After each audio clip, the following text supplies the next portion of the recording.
It's that time again. It's time for another book review. I'm doing something this time I haven't done in a very long time. I'm doing an Audible book review, and this Audible book is 52 Times Britain Was a Bellend by James Felton. Very, very interesting read, or listen, should I say. Very intriguing. If you want to know about the other side of British history, and not just the stuff they teach you in school, like we won 2 world wars and the kings and queens.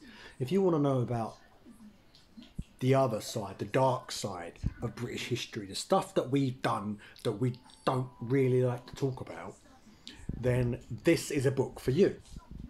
It's the subject matter makes it sound obviously quite dark, quite gritty, quite a serious, heavy, involved book. It's not. It's quite accessible. It's quite lighthearted. It makes fun of the history.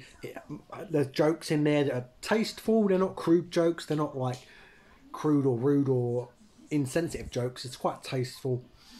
And it just details. So if you want to know about anything that the British have done throughout history that they don't really like to talk about, anything from putting geese down chimneys when chimney sweep kids came to be a little bit morally dubious, to blowing people apart with cannons, to starting a war almost over the crime committed by a pig of eating someone's potato, to concentration camps directly after the Holocaust, where they locked up Jewish people in concentration camps in Cyprus and concentration camps in Kenya and against the Mau Mau. If you want to know about it, it's a mixed bag of the really dark stuff, the concentration camps and the shooting of protesters in India en masse, the starting of wars, you know, the colonialism, the dark history, the Irish famine. The Irish famine actually gets 2 chapters in this book, all the way to the silly stuff, like dressing up as Chinese merchants to get the secrets for Chinese tea, to putting geese down chimneys, as I said, just almost, you know, sending 50 odd naval warships to deal with a crime committed by a pig, to all kinds of weird and wonderful things that really just made me go, what? And then there was other ones that made me think, yeah, actually I can see that. For instance, the Thames wasn't cleared up until the politicians got sick of the stink in the Houses of Parliament, so they ordered a new filtration system to sort of clean up. Obviously the Thames these days, if you live in London or grew up in London like I did, you'll know that the Thames isn't the cleanest of places right now. But can you imagine 200 years ago when it was filthy, rotten, dirty, and there was cholera outbreaks every 2 years?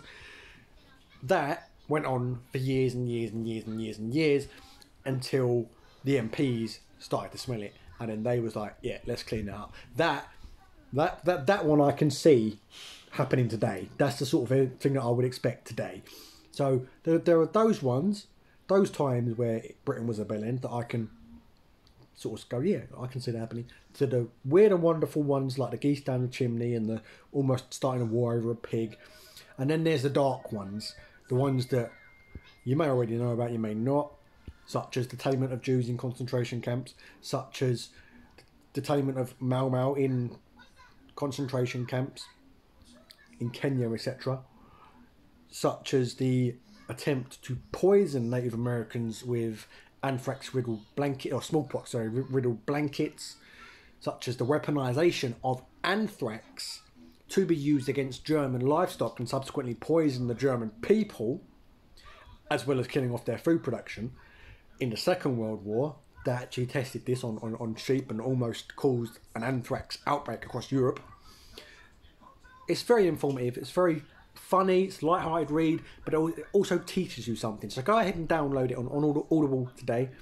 This is James Felton, 52 Times Britain Was a Bellend. It's 1 time Britain was a bellend for every week of the year. Go ahead, pick it up. Doesn't matter what your political leaning is. It's educational. It teaches you stuff they don't teach you in schools, which is always a bonus. Definitely download it.